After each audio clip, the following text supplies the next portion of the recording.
Welcome back to the Jordán Maxwell Show. This is Jordán Maxwell, and we've been talking a lot about astrotheology, and believe me, there's a lot more I want to talk about in relation to that subject. But I think we've beat a dead horse now for a while, so we'll move on from that subject to a lot of other important things I want to bring to you, and especially tonight's guest. Very, very interesting man, very, very good friend. And my astrologer friend, who is one of the most phenomenally interesting people because he doesn't do astrology the way astrologers do it. He does it a totally different way that is extremely accurate and very, very interesting. It's actually the way Nostradamus did astrology. Nostradamus did not do what we today refer to as astrology. Nostradamus did something totally, totally different. And that's why 500 years later, Nostradamus is still famous, while other astrologers, that were here 10 years ago, nobody knows. But Nostradamus is still known after 500 years because of his uncanny ability to see the future. And so there is something we refer to loosely as the Nostradamus method. And there are a few, very few, but there are a few people on the earth who actually understand the Nostradamus method of reading the stars and reading your life in the stars. And as far as I'm concerned, I've talked to many of them. I've been in the company of many of the Nostradamus people who know what they're doing with this, and they're all very good. But of all of them, the one person that I feel is the best of the best is with me today. He's been a dear friend of mine for over 16 years. And so I just refer to him on the air as my astrologer friend. He would prefer to remain anonymous because he's a very private person. But I have talked him into at least coming on and talking about a few things I want him to talk with you about. And we can get into astrology because I'm telling you, this is a very interesting concept when you understand how Nostradamus did what he did, and that there are people today who know how to do what he did. Very, very few, but there are a few. And he's one of the best, and he's right here in Los Angeles with me. The kingdom of heaven is in the heavens. And in the heavens we have stars. My kingdom is not of this earth. That's right. My kingdom is not of this world, not of this earth. And even ask a 6-year-old child, where is God? And the child will point up there. God's out there. Are there angels? Yes. Well, where do angels come from? They come from out there. Well, I don't know if you know this or not, but angels and God were not from Toledo, Ohio. They're not from here. So if they're not from here, that means they're from out there. And if they're from out there, they're smarter than you are because they came here. You didn't go there, so they're smarter than you are. And they're non-terrestrial. Yeah, that's right. They're non-terrestrial. Extraterrestrial. They're extraterrestrial, meaning they are not from here, extraterrestrial. So I'm just saying you better understand tying in extraterrestrial life with the zodiac and with what's really going on the earth today. So while millionaires may not use astrology, billionaires do. Presidents do. Kings and rulers have always used astrology. Well, the Christian kings, the Catholic kings, always had their court astrologers. That's right. So they were using it as a branch of political intelligence. That gets into John D. That's it, John D. And he signed Queen Elizabeth. He always signed his letters to the Queen 007. That's interesting. Anyway, so let's get back to the subject at hand, which is the legitimacy and the importance of the real, what God calls in the Bible, the old way. Go back to the old way. Well, the old way was astrology. That is the study of the stars, the study of the heavens. Well, doesn't it say God speaks to the humble? Well, if you're a humble shepherd and you don't have a palace dome over your head, you have the stars over your head while you're sleeping in your open field, I guess that would be an example of God speaking to the humble, given that God's in heaven. Well, yeah, and the Apostle Paul says that God has spoken to all nations and all peoples in the heavens, and no one saw it. It's always been there, unspoken. There's God's will written in the heavens, but you just didn't see it. What are you talking about, God's will written in the heavens? Astrology. Christianity Judaism and Islam are based on Hinduism. But they all require a literature. Yeah, and that's they why... They require some type of book. Well, that's why the stars don't. You just look up at the stars. You don't need a book. Just look at the sky. That's right. It's right there for you. And you can change the stuff and words in a book, but you can't touch the skies. No one has enough political influence or clout to rearrange the constellations. That's right. That's probably the closest you're going to get to any form of undiluted truth without a human agenda on this planet. Yeah.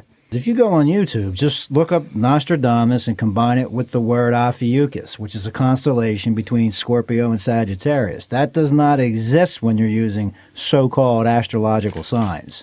They're Scorpio and Sagittarius. But I believe there's videos on YouTube where Nostradamus is talking about Ophiuchus. Well, that must mean he's looking at the sky with his telescope.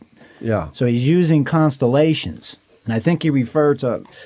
That's just the 13th constellation. But that's some esoteric knowledge no one's probably supposed to know. Yeah. Now, another thing that's a little different here, too, astrology as it's practiced today, it's a little misleading. I mean, the Greeks considered the planets wandering stars, hence astrology, study of the stars. Mm-hmm. But in point of fact, what's called astrology today, there is no stars in it. There are no stars. There are no stars. It's a division of the ecliptic into 12 equal sectors. So for me, thinking a little more rigorously and precisely, what's called astrology today, in my mind, should be called eclipticology. It's taking the apparent path of the sun around the earth, even though we know the earth is going around the sun, and taking that ecliptic and dividing it up into 12 30-degree equal sectors. Now, what's unfortunate about that is there's ecliptical sector 1 is called Aries. That misleads people into thinking that has something to do with the constellation called Aries. It has nothing to do with that. The Greeks, probably sometime after they went into Egypt, took the sky out of astrology. There's no stars in astrology. None. Zero. So ecliptical sector 1, which is a so-called astrological sign, has nothing to do with the constellation called Aries. The astrological sign called Scorpio has nothing to do with the group of stars called Scorpio. So what are we really talking about here when you're talking about ecliptical sector 1 being Aries? What's that in reference to? It's not in reference to the sky. The Greeks took that out. They probably did that because they like the number 12, because 12 has a lot of factors. 1, 12, 2 and 6, and 3 and 4. It makes a nice, elegant, mathematical way of doing things. It's mathematically elegant. But unfortunately, Mother Nature doesn't work that way. Myself, I don't like this man-made projection called astrological signs. I prefer to use what God put there, the actual constellations. Mm-hmm. And that's, my opinion is that's what Nostradamus was doing. Now, also, am I correct in assuming from what I've heard, if I'm, say, I'm born on December 28th, so therefore I would be considered a Capricorn? In regards to astrological signs, yes, you would be considered a Capricorn. But when you look at the actual constellations on the day you were born, December 28th, your sun is in Sagittarius. It's in the constellation of Sagittarius. Your moon's in Sagittarius. Your Mercury's in Sagittarius. You have nothing in Capricorn. Yeah, well, I was... So what's going to be more truthful? Some type of man-made projection projected onto the ecliptic, or what actually exists in nature and in the universe? It's a good question. Yeah, well, that's what I was going to say, that it's been over 2,000 years since this was the understandable, since the astrological charts, as we know it in astrology, was already known in ancient Rome, but that was over 2,000 years ago. And so obviously we've come now another 2,100 and some odd years since the ancient Roman times. Wouldn't that cause all the signs to be one side backwards? Yes, because the starting point of Aries when you're using a tropical zodiac comes during the spring equinox, when the day and night are equal, hence the word equinox. Yeah, and that begins the 0 point of what's called Aries.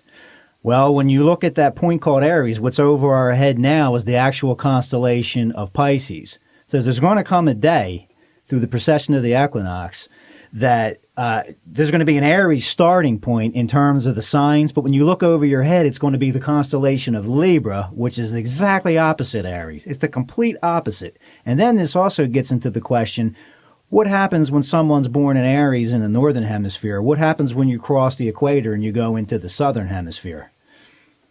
See, because what this thing called astrological signs, what's it based on? It's based on a northern hemisphere, and it's based on seasons. It has to be. You're setting your Aries starting point when the day and night are equal.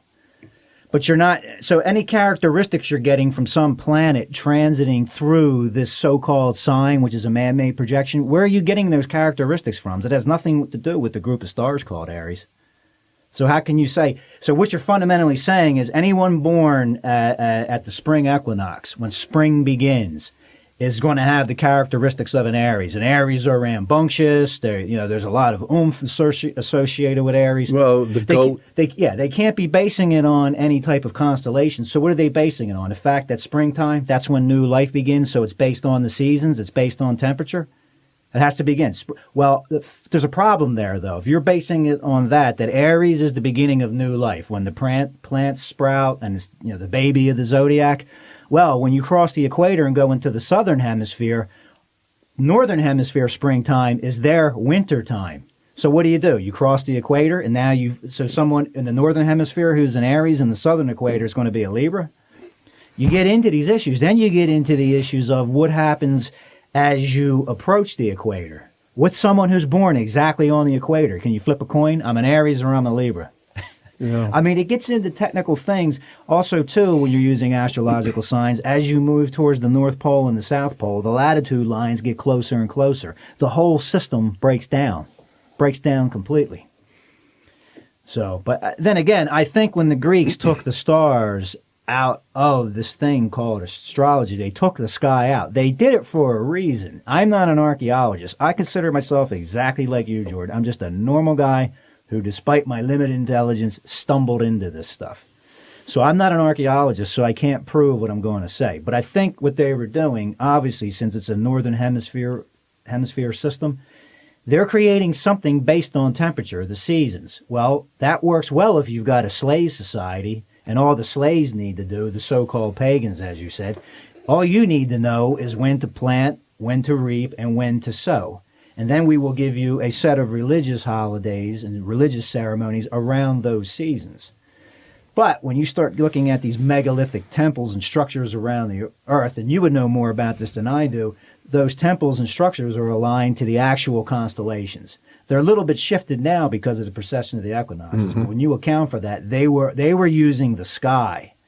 They were not using this man-made mathematical thing projected onto the ecliptic, which, once again, I think, strictly speaking, what's called astrology today, in my mind, should be called eclipticology. That's what it should be. It's very unfortunate. Ecliptical sector 1's called Aries. People think that has something to do with the group of stars called Aries. It does not. They're night and day. They have nothing to do with each other. And I don't think Nostradamus was using those signs. That's my opinion. Well, to the way I'm understanding what you're saying is that astrology, coming from the ancient Roman Empire and the Greeks, etc., was all written down. It had it all nailed down and written down.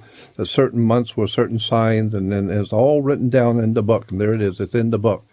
But in point of fact, if you're born in December 28th, like one guy that studies this said, on December 28th, 1940, when I was born, that makes me a Capricorn. But if you go back to the United States Naval Observatory or the British Royal Observatory, and look at the actual and type in December 28th, 1940, and go to the Royal Observatory in England, what sign comes under December 28th, 1940?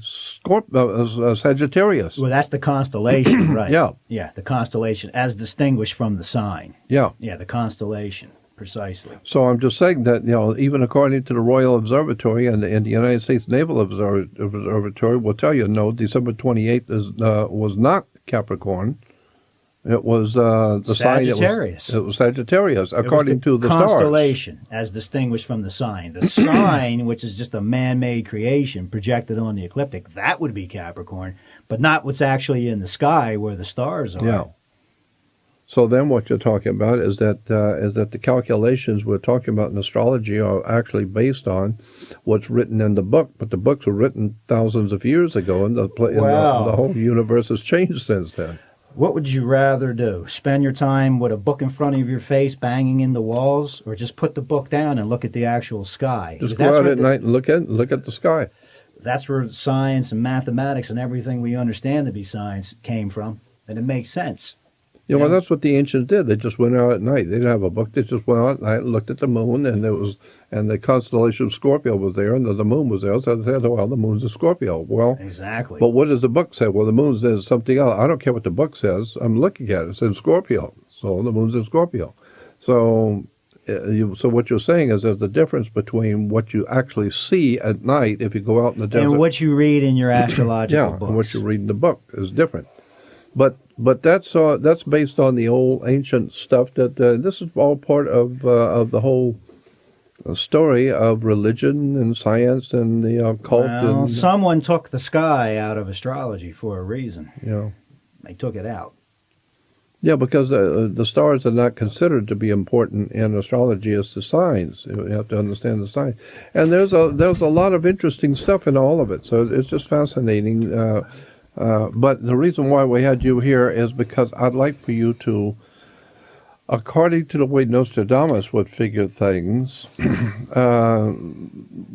were going to do a reading on me. Sure, I'd love to. And I'd just like to see, according to what Nostradamus would have said if you were here. Well, this would be good. We can contrast your chart with the conventional astrology.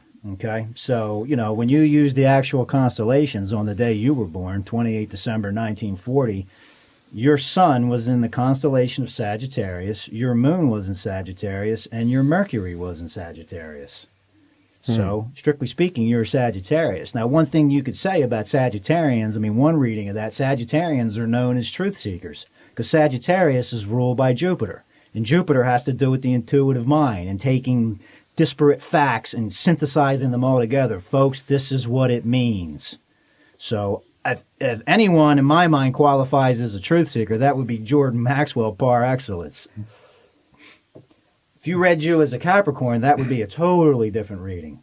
Now, another thing, too, using this method, which is basically a solar chart, and when you use a solar chart, you always put the sun in the first house, and then just build the houses around the constellations. The house equates to the constellation. Yeah. So in your first house, you'd be a Sag. Second house, you're a Capricorn.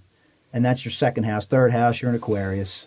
Okay? So you face the world as a Gemini, seventh house. Well, Gemini's the teacher.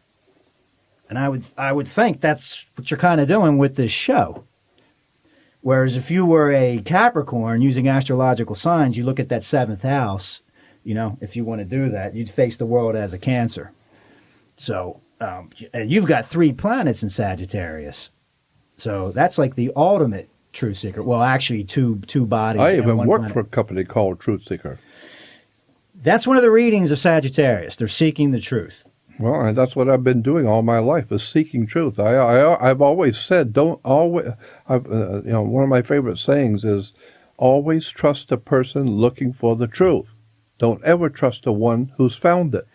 And when you're using these solar charts, you just dispense with the whole idea of ascendants and things like that. And you just make the seventh house how one faces the world. That would so a rough equivalent would be like the same as an ascendant. But when you're using a solar chart, the seventh house is how one faces the world. Using this way of looking at things, you face the world as a Gemini, which is Gemini. Now, see, Gemini gets a bad rap as being superficial and flaky. That's not true. Gemini's an air constellation. That's intellectuality. That's the teacher. They enjoy rapidly shifting perspectives. They can switch gears like that intellectually. But also, too, Gemini's the eternal student and the eternal teacher. So, Sagittarius, obviously you're a truth seeker. Your whole life bears witness to that. And you do face the world as a Gemini. You do teach a hell of a lot, that's for sure. So that's how I would read this, based on using what's in the sky. Now, another thing, too, when you use the conventional charts, they would say your North Node, Dragon's Head's in Libra, and the North Node's supposed to be luck and such. Mm-hmm. And you were always told you have a North Node in Libra, which means luck with partnerships. Well, I think we did a show on just how fortunate and wonderful your partnerships would be. And I'm being highly sarcastic. Yeah. Every single partnership I've ever had was devastating to me. I lost everything, ripped off, left But for you were dead. always told you have a North Node in Libra. You're lucky with partnerships. Yeah. So I think that led you to let down your guard and just, okay, I'll be lucky with partnerships. Yeah, and turn around. No, it's just the opposite. Just the opposite. No luck whatsoever. None. Zero. Anytime I had a partner, I always lost everything. Everything. And that's 7 times I've had people come in to say they want to be my partner, be my friend, to help me. And 7 times I've gotten ripped off and left with nothing. Yeah, and I've been an eyewitness to that. So I couldn't say that I was very fortunate and lucky in partnerships. I have never been lucky in partnerships. So when you look at you using the actual solar chart, okay, now you have a North Node in Virgo with Neptune there in Virgo in your 10th house. And the 10th house is the house of public standing and career. That's where your North Node is. And the North Node Dragon's Head represents the destiny. Well, North Node, eminence, public standing.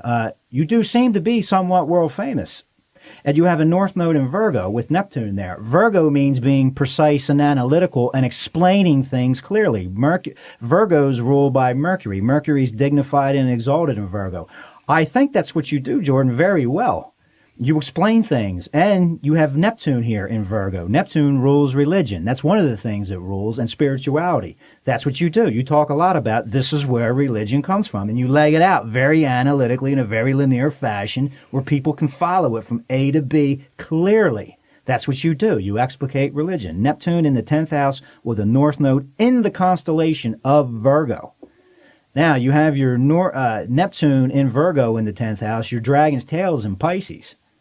So you were always told before, conventionally, you have a dragon's tail in Aries. But when you look at the actual sky on the day you were born, your dragon's tail is in Pisces in the 4th house. One thing you can say about a dragon's tail, sometimes that can be stress in one's life, unfortunate circumstances. Pisces can mean the martyr being victimized. Well, I think we've got plenty of proof of that. Oh, God, yeah. Now, this just leads to a critique of astrology, basically. I could be saying things that are very general and then just, making things fit the way I want them to. But it is a bit uncanny what these stars say. Your life does seem to fit somewhat this pattern. And you have a South Node in Pisces. The South Node also, too, represents the past life, like characteristic strategies, karma. That's in Pisces. Dragon's tail, using the actual sky. Pisces has a lot to do with religion and spirituality. I do think religion is one of your favorite subjects. Yeah. And you have your North Node has Neptune right there in Virgo. Virgo means explaining things. You tap into your dragon's tail, Pisces, ruled by Neptune, which is in your 10th house of public standing. And you have a dragon's head in Virgo. And the ruler of Virgo is in the 1st house, Mercury. This is what you do. You talk about this subject all the time. This is your career. This is your life. This is what happens when you look at your stars using the actual constellations. To me, it seemed very obvious. You don't get this reading when you're using astrological signs. It's totally different.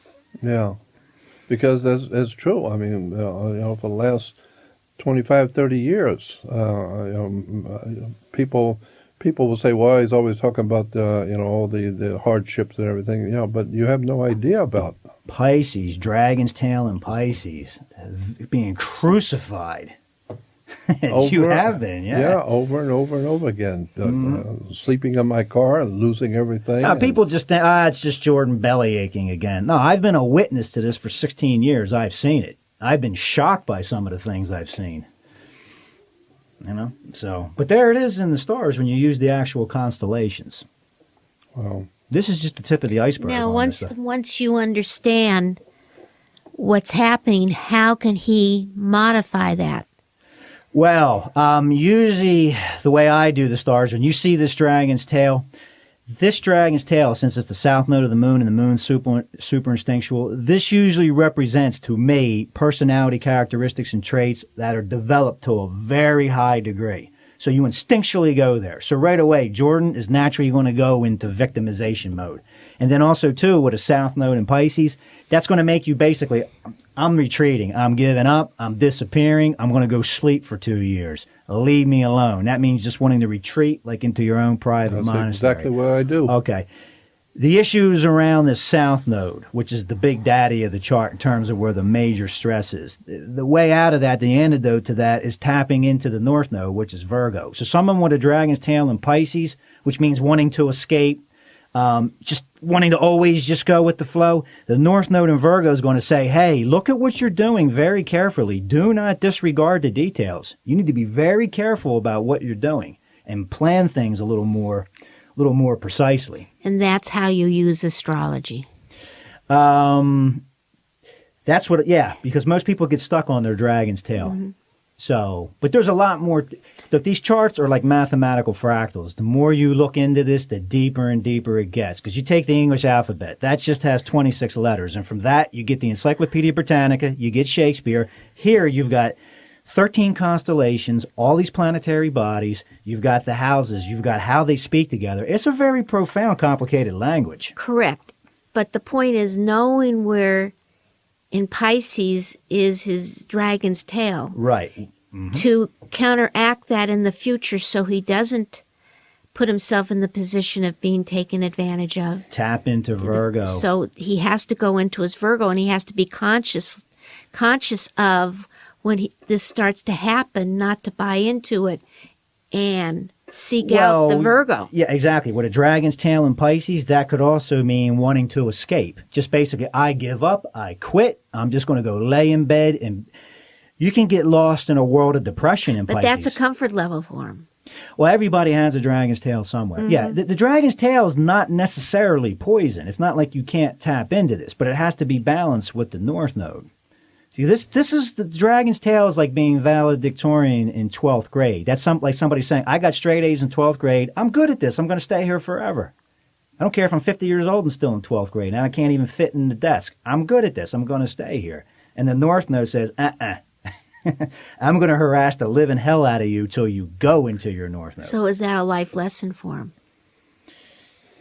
Is that a life lesson for you, Jordan? Yeah, but I haven't learned it. Because I'm telling you, I'm just being honest with you and everybody else. That is the way I operate, and that is the way I feel, and that's the way I think. I don't want to do what I'm doing. I really, sincerely would prefer to go someplace up in the mountains and get away from everybody and just go crawl into a hole somewhere, because I sincerely do not like doing what I do, because I would prefer getting away from everybody and just leave me alone. I don't want to... Well, that's your dragon's tail in Pisces in my mind, and that's in the 4th house, the home area. What you'd really like to do is just leave me alone, let me be in my isolated place, and let me just commune with the divine. That's it. I'm done with this.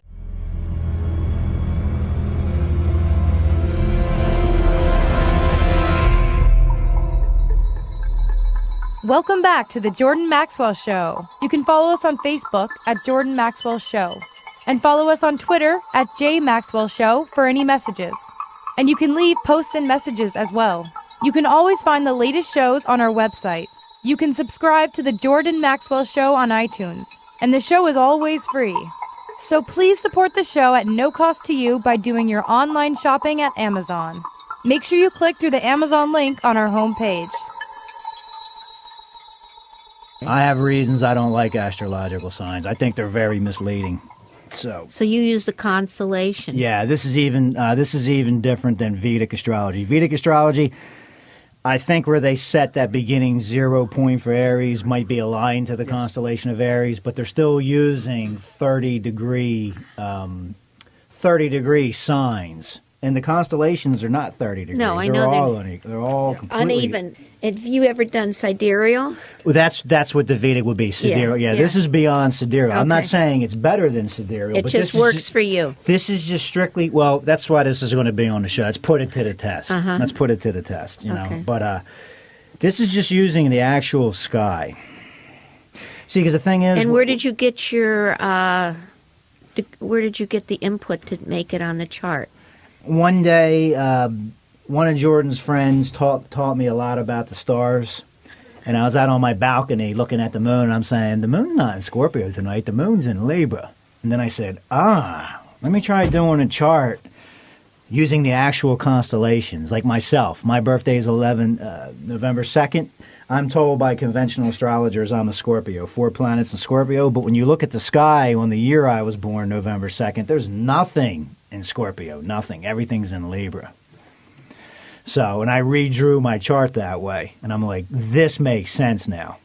Makes total sense to me. But then again, I've talked to professional astrologers about this. They get very offended. They don't like that, because if someone thinks they're a Capricorn and you say, well, on the day you were born, if you actually look at the sky, because it is called astrology, which means study of the stars, and this form of astrology you practice has no stars in it whatsoever. The Greeks took the sky out of it.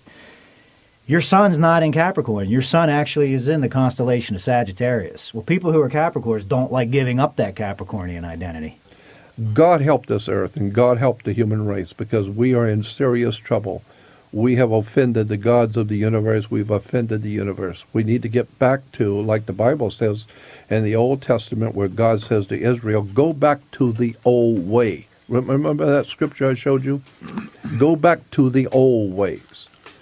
Well, what are you talking about? The old ways. Well, going back to the old ways is going back to the original Christianity. Go back to the old way, instead of this nonsense we call Christian church today. Well, this is the beginning of mathematics, science, everything. All of it. That comes from observing the stars. All of note it. of that. And all of the ancient temples of the world were looking at the stars. I don't want to be in the world. I don't like anything about the world I live in. I want to be left alone. I'd like to go up in the hills quietly and with all my books and sit and read and study and entertain my brain with wisdom and knowledge, and let everybody else go out and kill themselves and do whatever they're doing with their silly religions and their government and all that, and leave me alone. And so, but what you're saying is, on the other hand, though, there is this thing gnawing inside of me to go out and talk to people and to tell them talk about that. Yeah, and to talk about the world. Because I do love talking to people when I see that they appreciate what I'm doing and they want to know. I then kind of get excited. I want to show them what I've learned, what I have. Well, that's the nature of the North Node. The North Node has a Jupiterian connotation to it. So the North Node basically brings in a form of growth, so to speak. So I know, because I've known you personally for a long time, you have not set out to be on the world stage, but you have a North Node in the 10th house of public standing and eminence. So despite yourself, you've become known around the globe. You have a movie that's based on your work, Zeitgeist, which has millions upon millions of views. There was a Zeitgeist Day. This is the nature of the North Node. It thrust you there. It basically said, you're not going to sit on the South Node in Pisces and just sit in your own private cathedral or monastery and just be like a monk and just study this stuff. The North Node comes along and harasses the bloody hell out of you and says, you're going to be on the world stage explaining this in a Virgoan fashion. Incredible. Yeah. Because in point of fact, that's what seems to be happening. I mean, I'm getting invitations to go all over the world and speak, and I don't want to. I don't want to talk to anybody. Wow. But on the other hand, I have to admit, I do enjoy when an audience, when I see people who want to know and who appreciate my work and my person, and they want to know, then I get excited, because now people are coming to see me because they want to hear what I have to say. That's a little different, because now you're among friends who want to hear you. They want to know. That's different than going before an audience, which I've done for years. You go before huge, large audiences, and everybody in the audience, has got different opinions. This guy's a screwball. He's a nut. He's anti-God. He's anti-religious. He hates Jesus and all kinds of silly. And so I don't want to fool with that. Oh, no. With your chart, with a Neptune in your North Node in Virgo, with a South Node in Pisces, if there's anyone who's spiritual, it's Jordán Maxwell. Yeah, there's no doubt about that. Yeah, I live to study the scriptures, to study theology, to study what the words mean in the ancient world. And I have always, I love that. I love studying for days and weeks and months at UCLA, going through all the old ancient reference works on what these words meant. Well, you love that. Dragon's Tail in Pisces, you love that. You're isolated. You're like a monk. You're in your own private ivory tower, isolated in your own spiritual communion with the divine, so to speak. That's your Dragon's Tail in Pisces. That's where you feel at home. That's right. But yet that North Node in Virgo is saying, you ain't staying there forever. You're going to take this to the people. And you're going to take the ruler of your South Node, Pisces, Neptune, in your 10th house, and you're going to explain this to them, how this works. Another thing, too, Virgo, just take this interpretation based on using the constellations. Virgo is about purity and cleaning stuff up and elimination. Virgo rules the intestines. That's what removes the impurities from your body. That's what separates the nutrients, the wheat from the chaff, so to speak. That's Virgo. Well, Jordan Maxwell, North Node in Virgo with Neptune there, the ruler of religion. Who's talking about religion and distinguishing it from spirituality and saying to people, you need to look at this thing called religion and you need to look at this thing called spirituality because there's a world of difference. That to me sounds like a North Node in Virgo. That sounds like someone who's on basically, it's time for some purity here to understand what's really going on. See, but then you're carrying this subconsciously with a South Node, Dragon's Tail, and Pisces in the fourth. You already been through in circumstances in past lives where you understand this on a very deep level, even if you may not consciously remember it. Let's say something about that.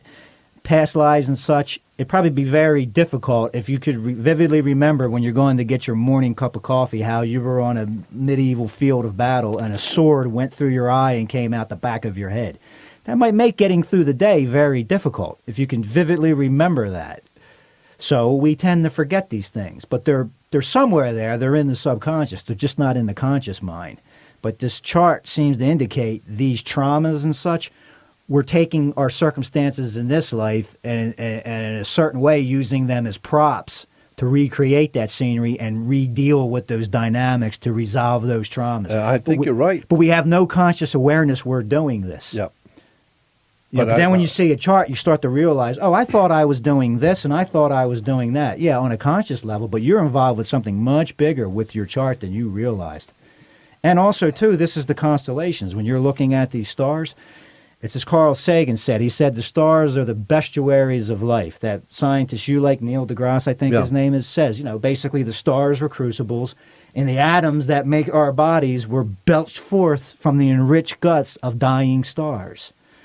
So the point being, this stuff, you're looking at stuff when you're looking at these charts and you're using the constellation, you're looking at that, you're basically starting to realize that, this is the cosmic weather and I've got a role, a destiny within the species. This is just not me as an individual. Something's flowing through me that's alive that has to do with the genetic destiny of the species. See, a lot of people want to look at their chart and they want to know, when's Prince Charming coming along and when am I hitting the lottery? Mm-hmm. It's like, it's not that simple. It's not that simple. You're part of a much bigger, deeper picture. So, questions like that, they can be valid, but sometimes you can look at the chart and say, your Prince Charming's never coming. That's not what this life's about. Yeah. You already been there and done that and had Prince Charming, and he cut your head off about 3 centuries ago. Mm-hmm. I do feel, spiritually speaking, I do feel that there is something to what you're saying, because I have glimpses all the time of something. Why do I think this, and why do I think that, and why does this particular thing so reprehensible to me?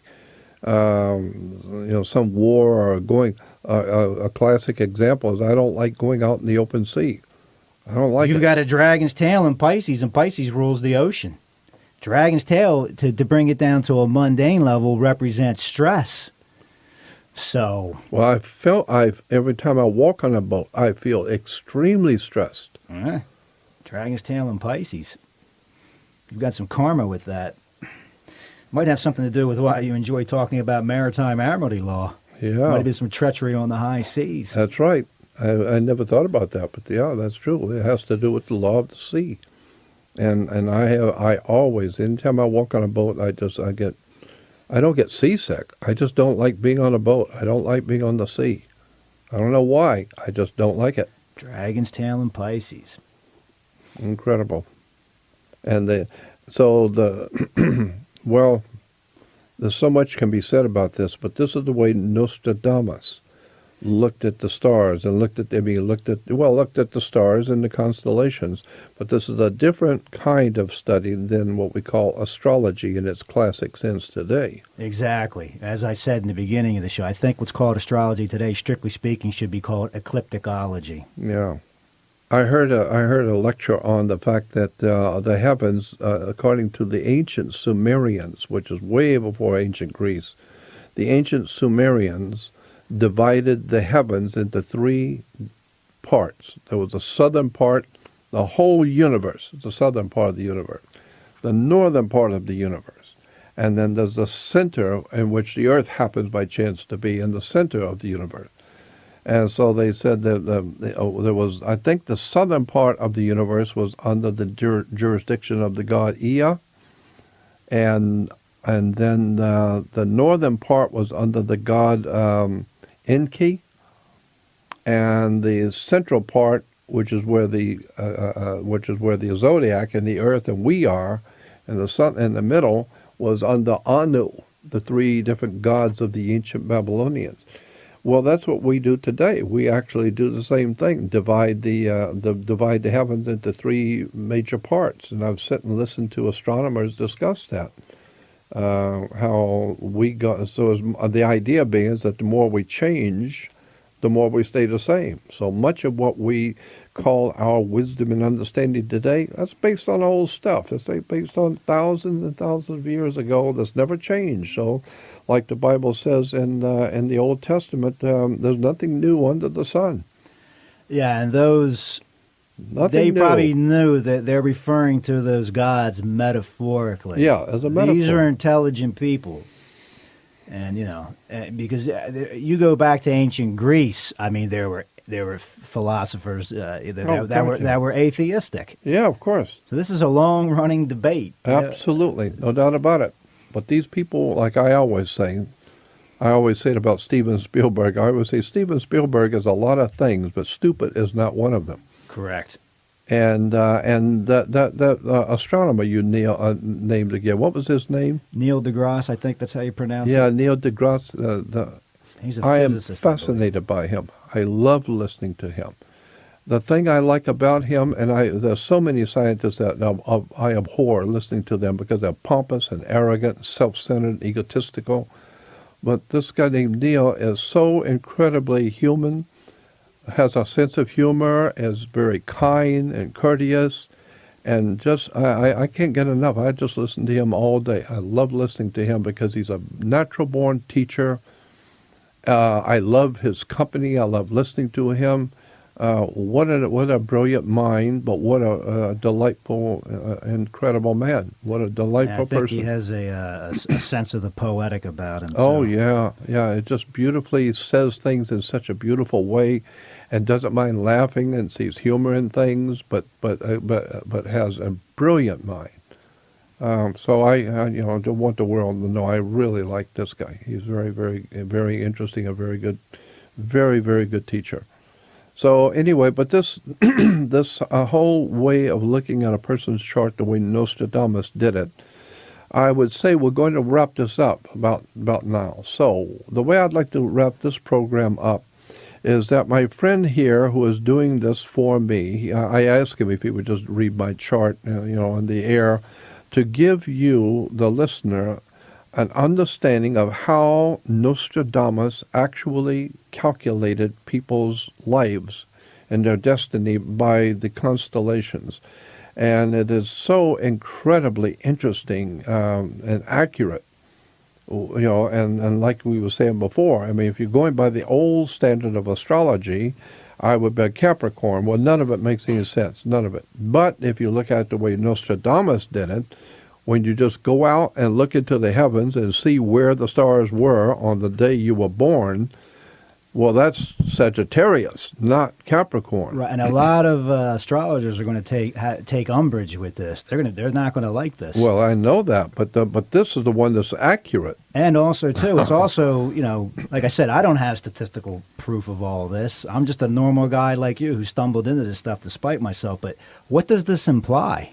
Well, it also implies that there is a divine presence in all of creation that's mathematically dominant, that there is a reason for everything, and all things are the way they should be. And so if something's happening to you, you better go back and check the constellations and get a correct reading, not the astrology generally, but the Nostradamus method, because that's where the real bottom line is going to be. You're going to see that you were a little bit off, and it's like in hand grenades. You can't be a little bit off, a little bit pregnant.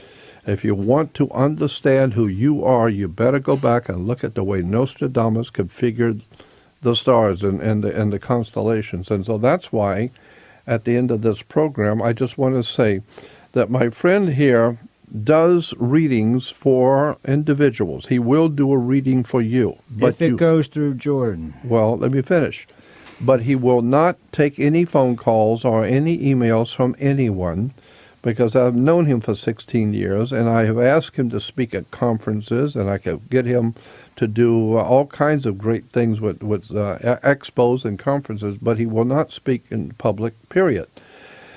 And I understand it's probably in his chart. He doesn't like talking to audiences, but he's doing it for me today. But what I want you to know is that he will do a readings for you.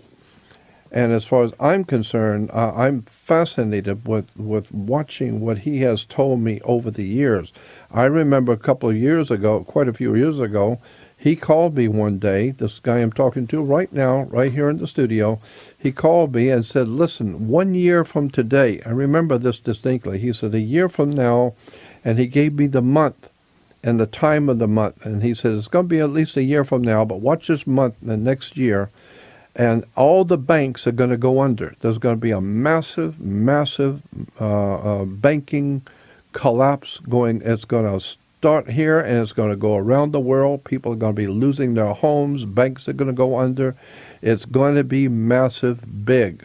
Watch it. It's coming, and it's going to be next year in this particular. And then he went into telling me why. Well, because Saturn is doing this, and well, I can tell you why, Jordán, because the dragon's tail transited into Cancer. And the way I do things, Cancer rules money, because Cancer's ruled by the moon. And take the word money. It's very close to the word moony. That's right. And the moon controls the tides, which controls the currents. And the currents have something to do with shipping, which has something to do with currency. So it's all tied together. You can bet on it. It's very interesting. Currency, shipping, tides. Cancer rules money, because Cancer's moony. But when that dragon's tail went into Cancer, yeah, that's precisely when the financial crisis kicked in. That's right. Dragon's tail is negative, and you said, watch when it moves into this one particular house in this particular month, the banks are going to go under big time, serious big time. Then the dragon's tail, after a certain point in time, went into Gemini, and that's when everybody was just hoarding their cash because no one knew what the hell was going on. Exactly. And then the North Node was transiting through the constellation of Sagittarius, which meant some reform in the laws. Then the dragon's tail went into Taurus after Gemini, and we're talking the constellation, not the sign. And Taurus has a lot to do with the material world. And a lot of people experience some extreme material discomfort. That's what happens when your home's foreclosed on. That's right. That's right. And now the dragon's tail is transiting through Aries. Take a look at the sequester. What's the biggest chunk taken out of the budget? The military. They're slicing that like crazy. That's what Aries rules, is the military. Yeah, all of this stuff is happening. Yeah, so it's happening because of this, the constellations.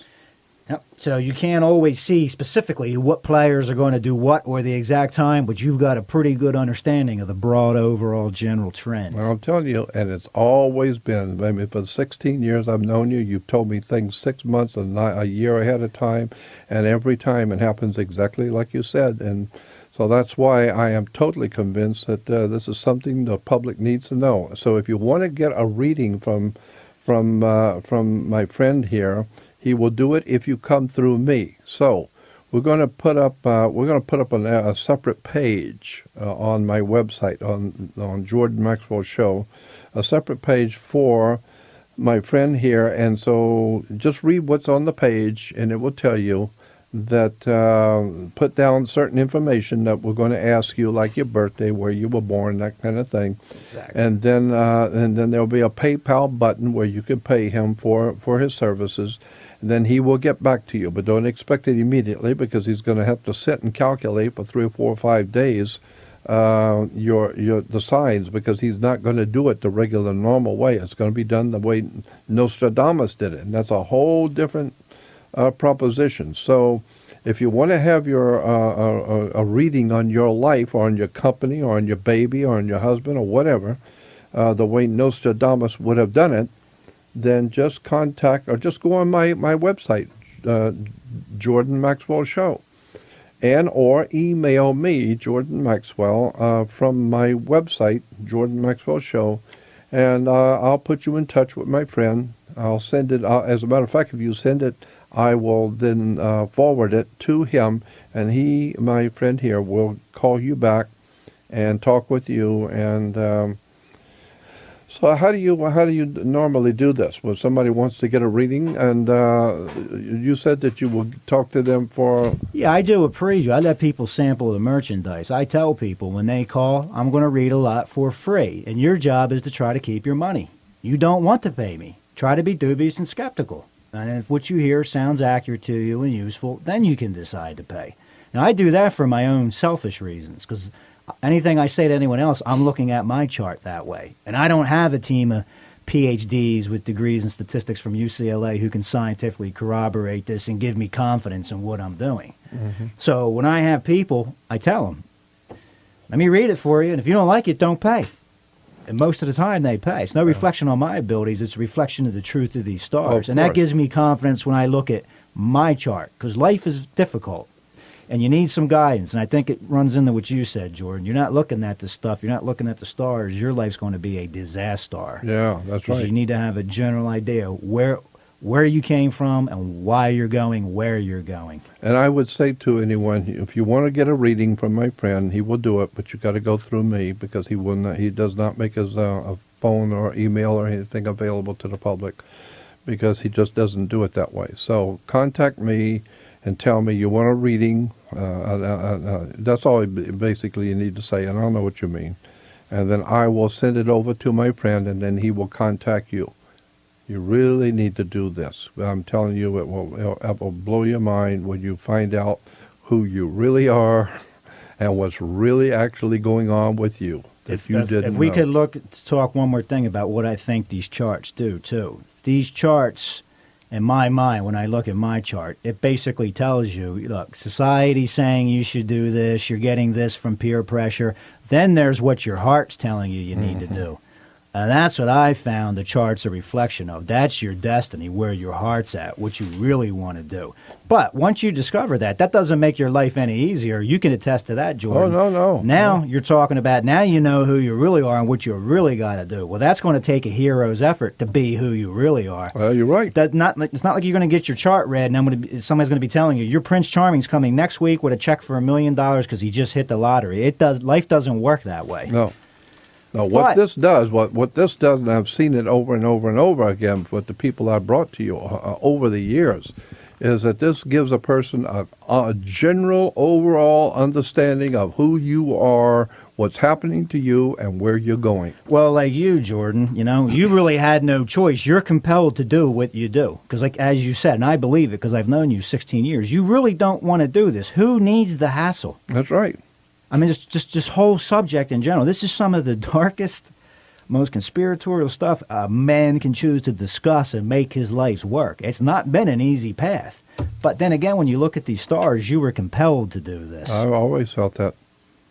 You really had no choice. So maybe reading your stars doesn't make it's still like knowing you're going to the dentist and going to get your teeth yanked out.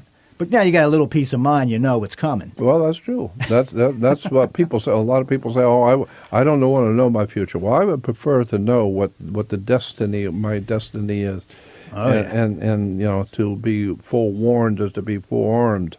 So a lot of people feel that way, or they don't want to know. They think they got it all under control. Yeah. Well, you better go back and do your homework and find out what the stars, because that's. Ask any 6-year-old child where God is. Now point straight up overhead. God is out there in the heavens, and that's where the stars are. That's right, where the stars are. So if you want to get a reading, contact Jordán Maxwell. Go on Jordán Maxwell Show, and we'll have a page up there soon where you can contact me, and I'll send it to my friend, and he'll get back to you. You really need to do this for yourself. I'm telling you, after 16 years, what he has done for so many people that write back and call back and say, this blew my mind. It's for the first time my life is making sense. So anyway, I want to thank my guests for being here, and contact me if you want to get a reading. Just give me a call. He's here. So let's talk later. We're going to have him back on the air to talk about other subjects, but for now, this is Jordán Maxwell, and thank you for listening. To be able to do a quality show, we need people to listen. So thank you for spreading the word. See you next time.